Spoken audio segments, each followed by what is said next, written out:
अरे उद्धव, ये तो प्रेम की बात है। ज्ञान और प्रेम में 36 का आंकड़ा है। तो इसलिए हे उद्धव, यहां तो हमें सर झुकाने की फुर्सत नहीं है। हम तो दिन रात श्री कृष्ण का ही याद करते हैं, उन्हीं के सुमिरन में रहते हैं। विरह में जो आनंद है वो मिलन में नहीं है। एक बार भगवान से पूछा कि भगवान, जिस पर आप प्रसन्न हो जाते हैं उसे क्या देते हैं? तो भगवान ने कहा, मैं उसे विरह देता हूं, विरह देता हूं मैं उसे, दर्शन नहीं देते। बोले दर्शन का आनंद तो क्षण भर के लिए होता है, लेकिन विरह में हमेशा याद बनी रहती है और चारों तरफ वो पिया ही दिखाई देता है। हर समय जिन्हें हम याद कर रहे हैं, जिनसे हम प्रेम कर रहे हैं, वही दिखाई देते हैं हर जगह। जैसे कोई प्रेमिका अपने प्रेमी को याद कर रही है, या धर्म पत्नी अभी अभी नई शादी हुई है, पति परदेश गया है कमाने के लिए, कहा कि मैं कभी भी आ सकता हूं आज, और दरवाजा कोई भी खटखटाएगा वो सोचेगा अरे मेरे पति तो नहीं आ गए।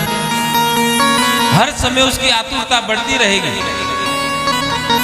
खेत में जा रही है, आंधी चली, हवा के चलने से वृक्षों की सरसराहट की आवाज आई, तो पीछे मुड़ करके देखे मेरे प्रियतम तो नहीं आ गए। तो वो विरह है, वो याद है जो हर पल याद दिलाता है। इसलिए गोपियों ने कहा, श्री राधे ने कहा कि विरह में जो आनंद है वो मिलन में नहीं है। इसलिए बड़ा ही सुंदर एक कहा कि पाने से खोने का मजा कुछ और है, बंद आंखों से देखने का मजा कुछ और है। आंसू बने लफ्ज, लफ्ज बने संगीत, तेरे यादों के सहारे जीने का मजा कुछ और है, तेरे यादों के साथ जीने का मजा कुछ और है। तो हे उद्धव, जो याद करने में जो आनंद है वो मिलने में नहीं है। और हमारे कन्हैया तो हमारे साथ हैं, वृंदावनम परित्यज्य पादम एकम न गच्छति। हमारे कन्हैया तो वृंदावन छोड़ करके गए नहीं, गए वो तो छाया कृष्ण है, वो तो कोई और है। हमारे कृष्ण प्रेम की लीला करने वाले हैं, आनंद की लीला करने वाले हैं, उन्हें अस्त्र शस्त्रों की आवश्यकता नहीं है। जो राधा के कृष्ण है वो तो वृंदावन में ही रह गए। तो इसलिए वृंदावन छोड़ करके कृष्ण गए नहीं। जो उद्धव एक दिन के लिए गए थे, वो 6 महीने व्यतीत करने के बाद में ब्रजरज को अपने माथे से लगा करके 6 महीने के बाद श्री कृष्ण के पास गए और श्री कृष्ण को कहने लगे, राधा मेरी स्वामिनी, मैं राधे जुको दास, जन्म जन्म मोहे दीजियो श्री वृंदावन को वास, जन्म जन्म मोहे दीजियो श्री वृंदावन को। हे प्रभु, अब मेरी स्वामिनी तो श्री राधे रानी है, इसलिए मैं आपसे एक ही वरदान चाहता हूं कि अगला जन्म जब मुझे दे तो वृंदावन में देना। यदि मनुष्य के रूप में न दे सके तो कोई बात नहीं, आप मुझे वहां का कीट बना देना। यदि कीट भी न बना सके कोई बात नहीं, मुझे वहां का घास बना देना, पत्ता बना देना, लेकिन मुझे ब्रजवास ही देना। तो इस प्रकार से अब तो भगवान ने उद्धव को उठा करके अपने गले से लगा लिया। बोले मित्र, बस मैं तुम्हारे अंदर यही परिवर्तन चाहता था। तुम ज्ञान के अभिमान से तुम्हारा बेड़ा गर्क हो जाता, तुम्हारा पतन हो जाता, अब तुम प्रेमी बन गए हो, अब तुम्हारा उत्थान होगा, तुम्हारा उद्धार होगा। बोलो कृष्ण कन्हैया लाल की जय। अब असली और प्राप्ति जो कंस की पत्नी थी वो जरासंध के पास पहुंच गई। जरासंध को बड़ा क्रोध आया कि एक बालक ने मेरे दामाद की हत्या कर दी। तो 23 अक्षौणी सेना के साथ में मथुरा में आक्रमण कर दिया। 23 अक्षौणी सेना लेकर के, और एक बार नहीं 17 बार आक्रमण किया, 17 बार पराजित होकर के हार करके वहां से भागना पड़ता था। 18वीं बार उन्होंने 2 काम किया जरासंध ने। एक तो ब्राह्मणों को बंदी बना लिया और कहा कि मेरे विजय के नाम का माला जप करो, अनुष्ठान करो, यदि मैं हार गया तो मैं तुम्हें किसी को नहीं छोड़ूंगा, तुम्हारे कुल को, खानदान को ही खत्म कर दूंगा, यदि जीत गया तो मैं तुम्हें मालामाल कर दूंगा। अब ब्राह्मण बेचारे डर के मारे माला जाप कर रहे हैं, हे प्रभु आप हार जाना, हार जाना। और दूसरा, एक काल यवन नाम का राक्षस था, काल यवन को अपने साथ में ले गया, क्योंकि काल यवन को भी वरदान है कि उसे युद्ध में नहीं मारा जा सकता। काल यवन भी पहुंच गया युद्ध भूमि में, और अब जरासंध और काल यवन एक तरफ है, कृष्ण बलराम एक तरफ है। भगवान श्री कृष्ण काल यवन को देख करके भागे, और आज भगवान का नाम पड़ गया रणछोड़ वीर। बोलो रणछोड़ वीर भगवान की, बोलो रणछोड़ वीर भगवान की जय हो। यदि आप गुजरात जाएं कभी तो जूनागढ़ से भगवान भागे थे, और जूनागढ़ में मुचकुंद गुफा है, मुचकुंद गुफा, और डाकोर है नजदीक में, तो डाकोर में भगवान रणछोड़ जी का बहुत ही दिव्य मंदिर है। तो भगवान श्री कृष्ण मथुरा से युद्ध भूमि से भागे तो गुजरात पहुंच गए। देखिए मथुरा से गुजरात तक भागे हैं भगवान, और वो गुजरात में जो प्रवर्षण पहाड़ है उसमें गुफा है, उसमें मुचकुंद विश्राम कर रहे थे, आराम सोए हुए थे। मुचकुंद को भी वरदान था कि कोई यदि निद्रा से जगा दे और वो क्रोध से देख ले तो क्रोधाग्नि में जल करके खत्म हो जाएगा। तो भगवान ने अपने पीताम्बरी मुचकुंद के ऊपर उड़ा दी। काल यवन आया, भगवान को लात मारी। जैसे ही वो पीताम्बर ओढ़ा हुआ सोच करके उन्हें सोचा कि देखो कितना छलिया है, भाग करके यहाँ आ गया और पीताम्बर ओढ़ करके सो गया।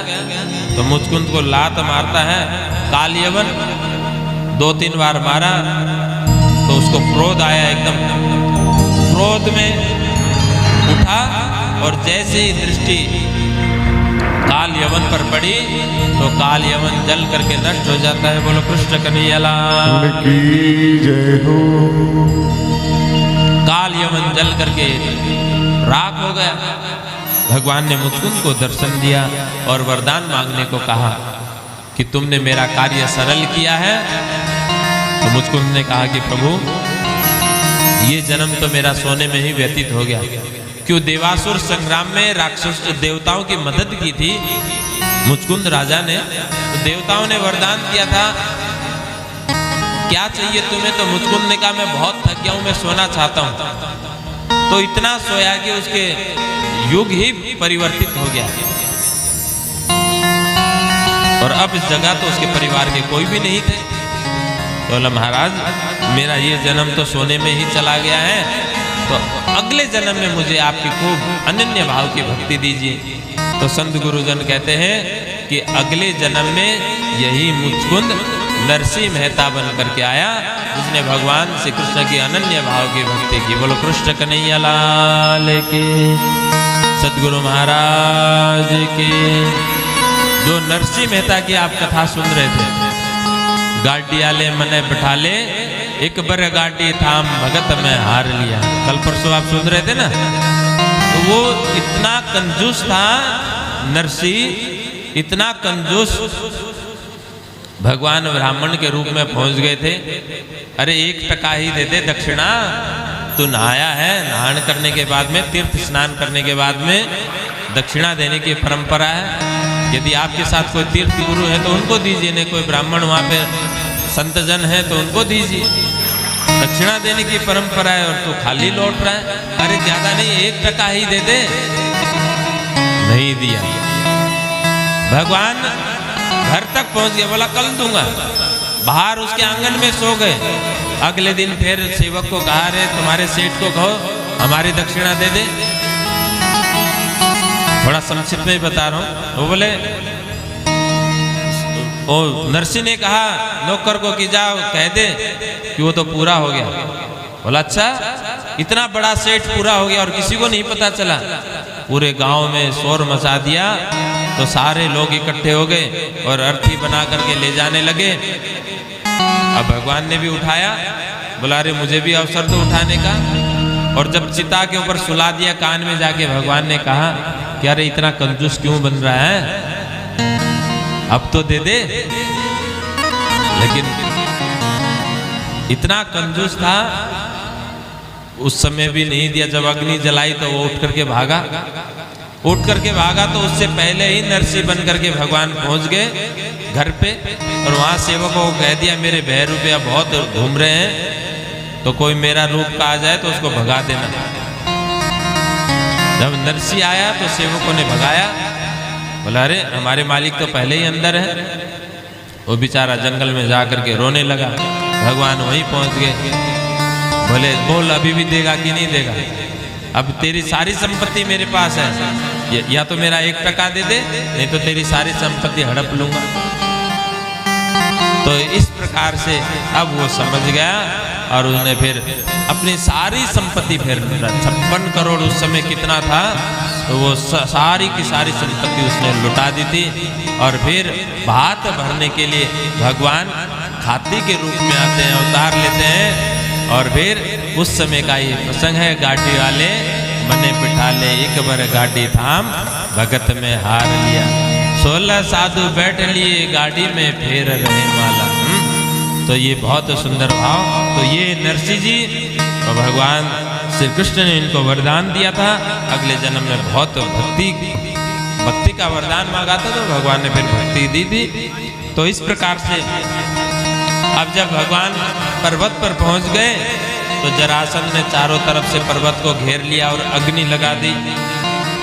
प्रवर्षण पर्वत जब धू धू करके जलने लगा तो भगवान ने अपने विश्वकर्मा को याद किया और कहा कि समुद्र के बीचों बीच एक सुंदर नगरी बना के तैयार करो। और एक ही छलांग में भगवान उस नगरी में पहुंच गए। उस नगरी का नाम था द्वारिका।